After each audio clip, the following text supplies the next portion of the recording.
The test is in 4 parts: Part 1, Part 2, Part 3, and Part 4. Now look at Part 1.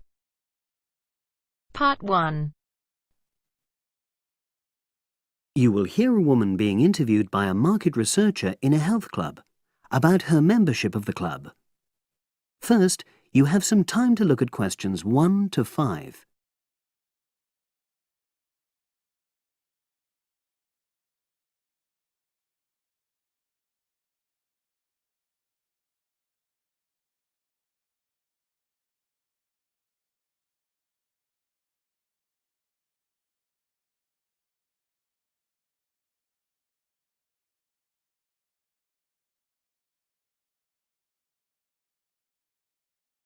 You should answer the questions as you listen, because you will not hear the recording a second time.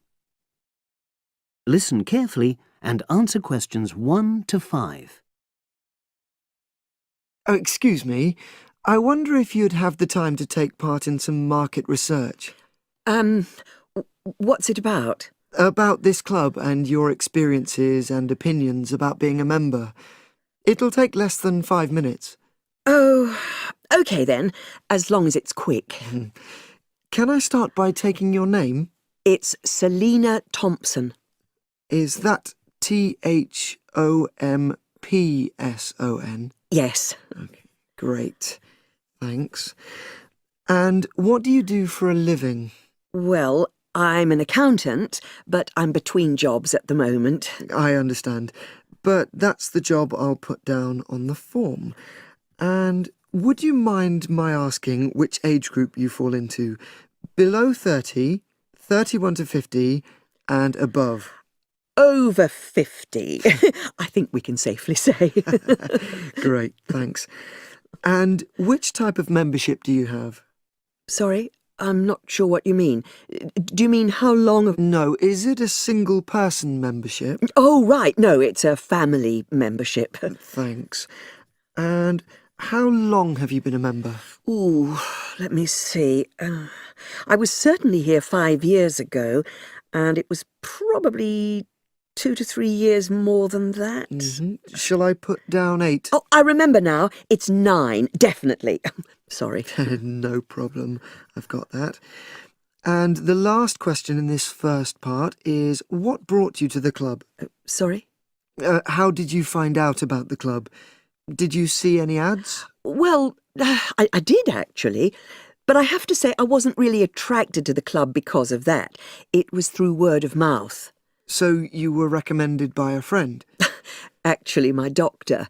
I'd been suffering from high blood pressure, and he said the club was very supportive of people with that condition, so I signed up. Great, thanks. Before you hear the rest of the conversation, you have some time to look at questions 6 to 10.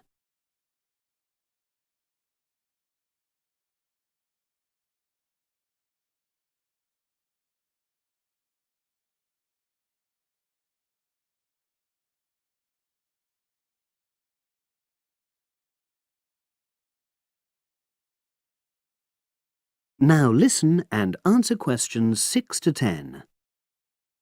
Now, for the second part of the form, I want to ask a bit more about your experience of the club. Sure. How often would you say you use the club? It varies enormously, depending on how busy I am. Of course. But on average, per month? I'd say it averages out at twice a week. OK, so 8 on average. Yeah, and 4 of those are aqua aerobics classes. That leads me to the next question. Would you say the swimming pool is the facility you make most use of? Fair to say that, yep. Right, thanks. And are there any facilities you don't use? One area I realise I've never used is the tennis courts. And there's one simple reason for that. You don't play tennis? Actually, I'm not bad at it. Oh. It's that I'm not happy having to pay extra for that privilege. Oh, right. I've made a note of that. Thanks. Now, in the last section, are there any suggestions or recommendations you have for improvements to the club? Only about health and fitness? Anything at all? Well, I'd like to see more social events. Oh, It isn't just a question of getting together for games or classes, but other things, you know. yes, sure. And another thing that I was thinking, when I had my yoga class in the gym last night, we were all sweltering in the heat, was that I think they should put in, well, you know... Air conditioning. That's exactly what I mean. The rooms are really light and well designed, but they do need proper installations. Sure. Well, I've made a note of that. Good. So, is there anything else you'd like to suggest? About quality of service, for example? Oh, everyone's very nice here. They couldn't be more friendly and helpful. Oh, but I tell you what, it's a shame the restaurant isn't open in the evening on Saturday, and Sunday as well, for that matter. Oh. So, the club should... Open it later on those days. OK. Well, thank you very much. That's all the questions I have. That is the end of part 1. You now have half a minute to check your answers.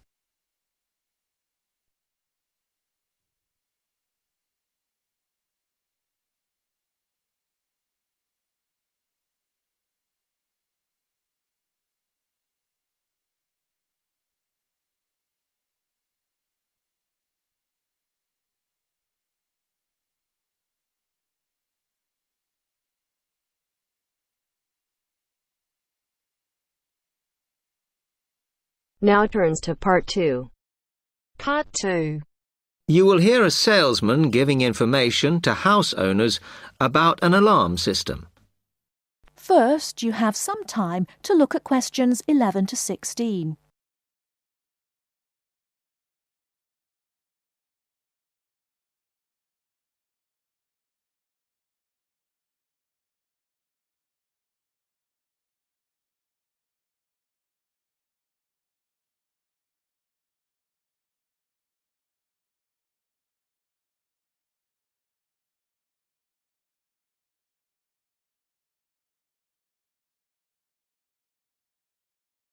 Now, listen carefully and answer questions 11 to 16. Thank you for inviting me to your residence meeting. My name is Martin Pugh from Safe Cell Alarms. I'm going to explain a little bit about home security, and I hope you'll all feel a bit better informed, and perhaps that you will even purchase one of the alarms we sell. It is all too easy these days for people to break into our homes. Did you know that 25% of all burglaries are committed by burglars breaking and entering via the back door? Even though it is locked, it is still relatively easy for someone to gain entry. And there are parts of our house that we think are not vulnerable because they look inaccessible. But they're not. So, if you're trying to protect your home, you should make sure the top floor is covered by that protection, not just the ground floor. We believe that the only way to secure your property is by having an alarm fitted. Just having the alarm on the outside can put burglars off, and we also recommend that you warn them about the alarm. To do this, we suggest you stick a sign in the front window of the house so it can be seen clearly. This alone should be enough to dissuade a burglar before they start. Now, our company has a range of alarms on offer, and I brought several along for you to see tonight. But let me just explain a few things about them. First of all of our alarms are highly visible. They're colored red, and on the underneath, there is a blue light, which you can see whether they are switched on or not. This acts as a deterrent to burglars who can see it as an active alarm system. Like most systems, our alarms are very sensitive, so you do need to look after them. You may be surprised to hear that a cat can often slink around unnoticed under the infrared beams, but a spider crawling across them will set them off. Also, our system is a little different from some.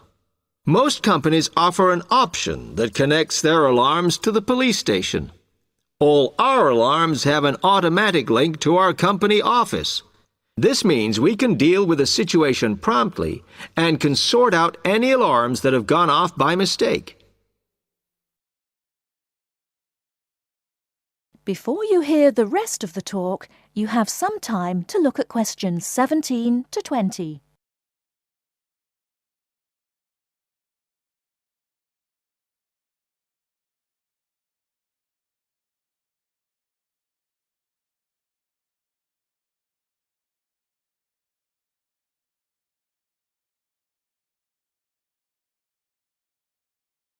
Now listen and answer questions 17 to 20.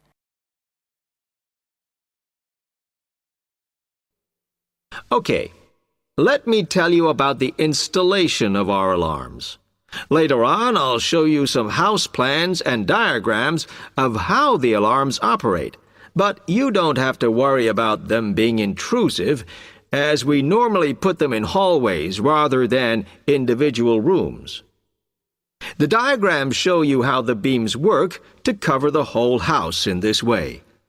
Oh, one small thing while I remember is don't leave your security code in your house. A lot of people keep it in the kitchen or their study, but we suggest you leave it with a neighbor so that if there is a break-in, the burglars can't switch the system off. Now, regarding the practical aspects of installation, I know that many of you are out all day, and I'm afraid we don't install the alarms at weekends. But we do offer a service where we can fit the alarm system in the evenings for you. But we do charge a little bit extra for that. Finally, we do offer a range of systems, so I suggest you look at the leaflets on our prices. And please don't be put off from investing in a more sophisticated system to protect your home, as we do allow you to set up a monthly payment if it's too much in one go. Okay, now if you'd like to come forward.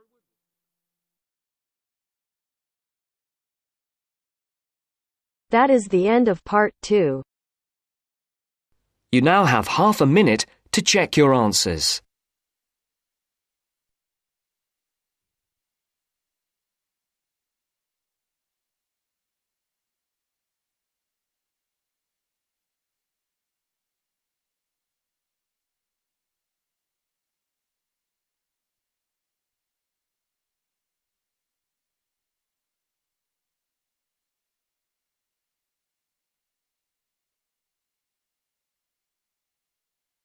Now turns to part 3. Part 3. You are going to listen to a conversation between 3 university students, Alice, Paul and Michelle. They are discussing various aspects of an upcoming biology assignment. First, you have some time to look at questions 21 to 26.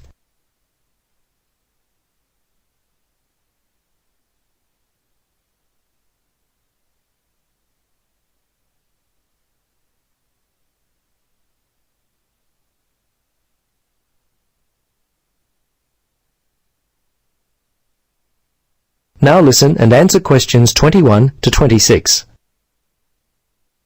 Hello, Paul. Hi, Alice. Hi, Michelle. Hi, Paul. Where are you going with all those books? Well, I'm preparing for my marine studies paper. Really? What are you doing your paper on?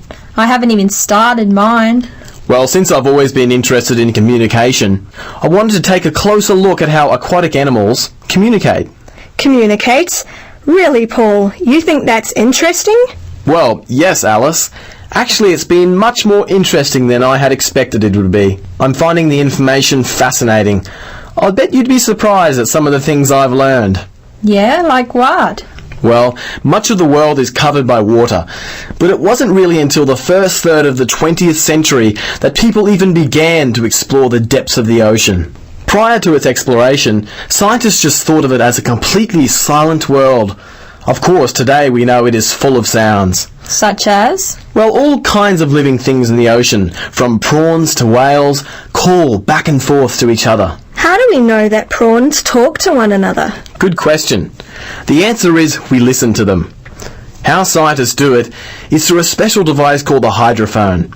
Now, what a hydrophone does is convert the sound energy into electrical energy. It's a very clever device. Kind of like a water telephone? Well, yes. Quite like that, except the communication is only one way. Sounds more like spying on animals to me. Well, I suppose it is to a certain degree. Scientists can hear all kinds of sounds. Grunting, crackling, buzzing. It turns out that the ocean is quite a noisy place. Many underwater sounds have been identified, but even more still await classification. Fish in a public aquarium are quite, well, talkative. So scientists have been able to record their sounds and match them with mystery calls heard from the open sea. So who's the noisiest in the underwater world? I'll bet it's the dolphin. You're right, the dolphin is noisy, but by far the most widespread and persistent noisemakers are the smaller animals living in the sea. Not fish, but an animal that lives on the sea floor and grows no more than about 5 centimetres. Here, have a look at this table I've started. Ah, I see. The snapping shrimp is the noisiest sea creature. This is interesting. It makes its sharp snapping sound with its enlarged claw, which also functions like a water pistol. Yes, I was reading millions of these animals just offshore have been known to frighten people walking along the beach in Japan. And this is interesting. It says here that seahorses in an aquarium made such a loud noise that people could hear them from across the room. These little creatures are amazing. Before you listen to the rest of the conversation, you have some time to look at questions 27 to 30.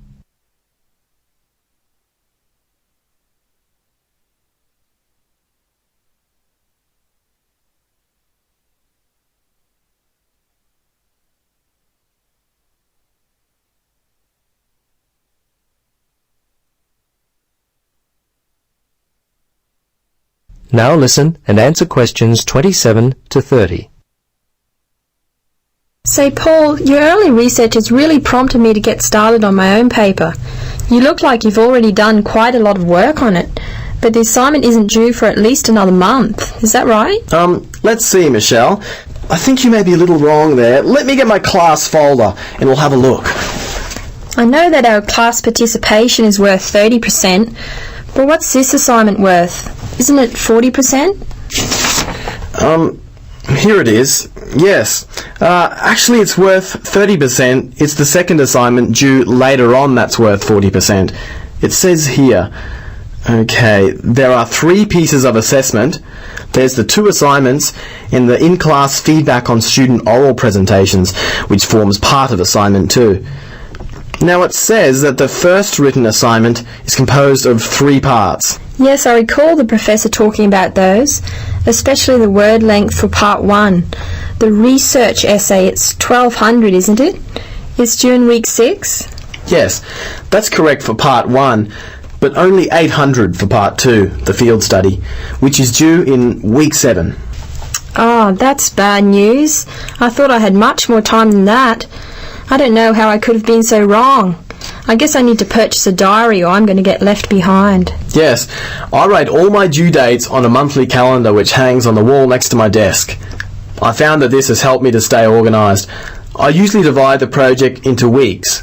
Each week, I set aside some time for all of my assignments. For example, Part 3, the report on findings, isn't due till week 9, but I've already started working on it. Wow, I'm impressed. I guess you lead a pretty worry-free life. Not at all. It just means I get a little more sleep than most students around the due date of the assignment. Well, Paul, you certainly have inspired me. Yeah, me too. I'll be purchasing a desk calendar as soon as I get a chance.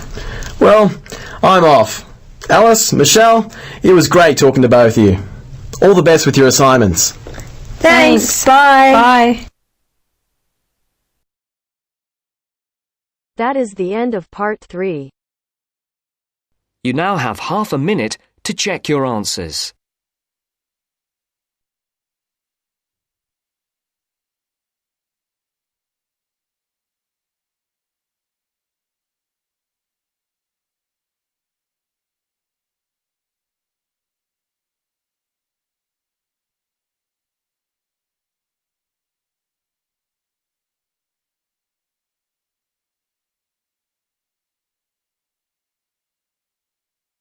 Now turns to Part 4.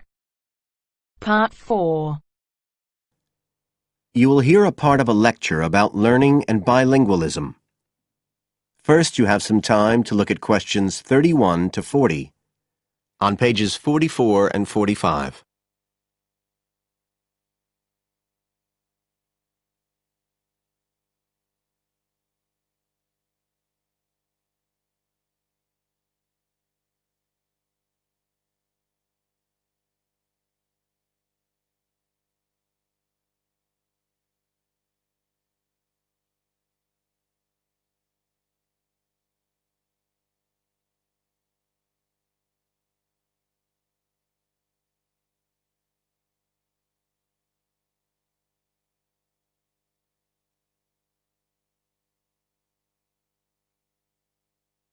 Now listen carefully and answer questions 31 to 40.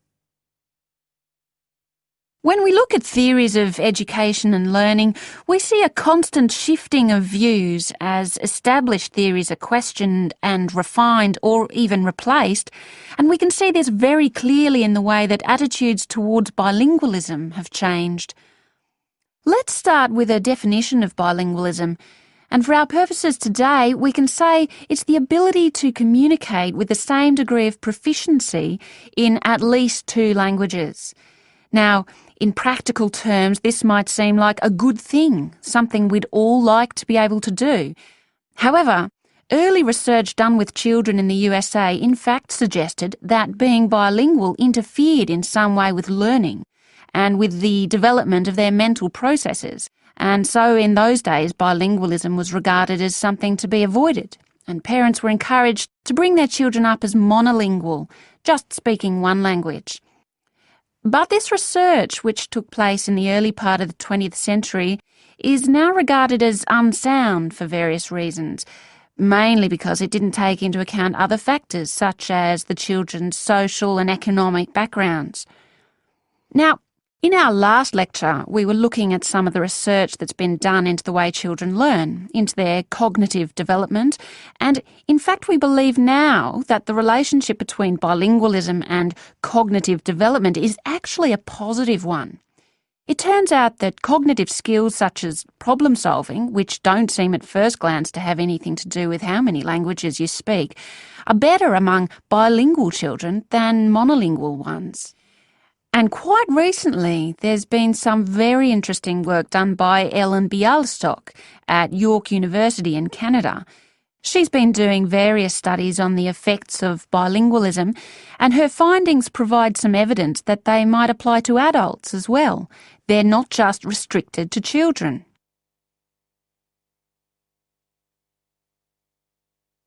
So how do you go about investigating something like this?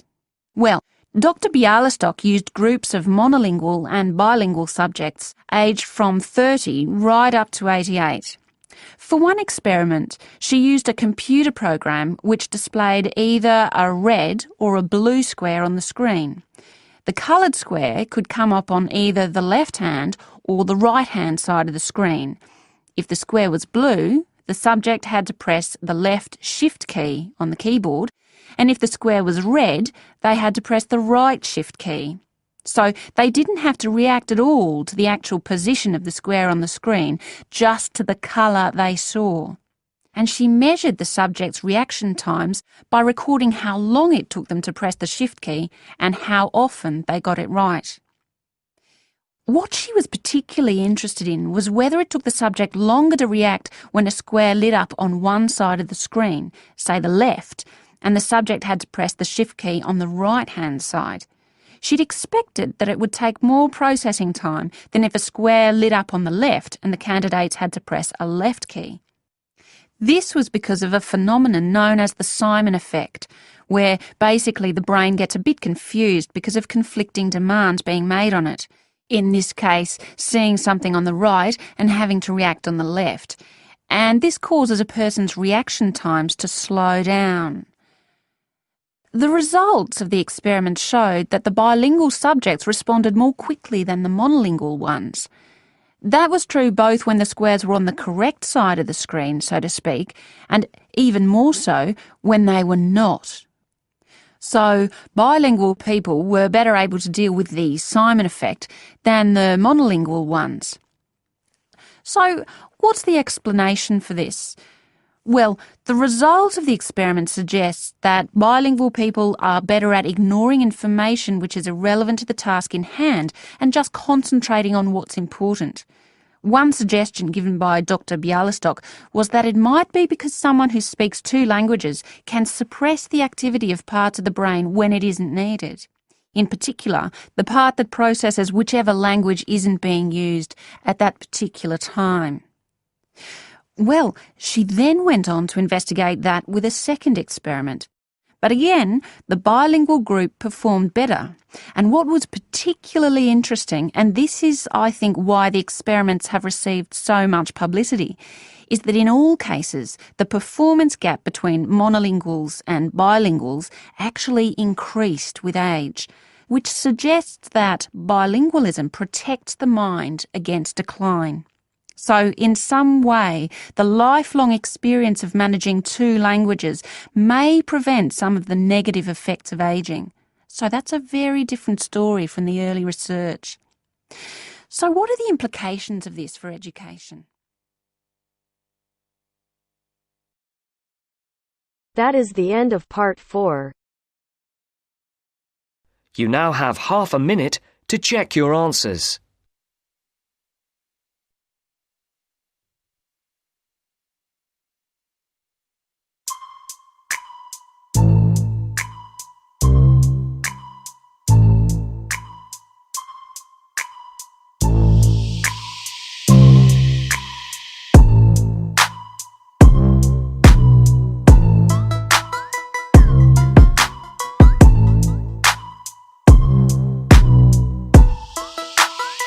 That is the end of the test.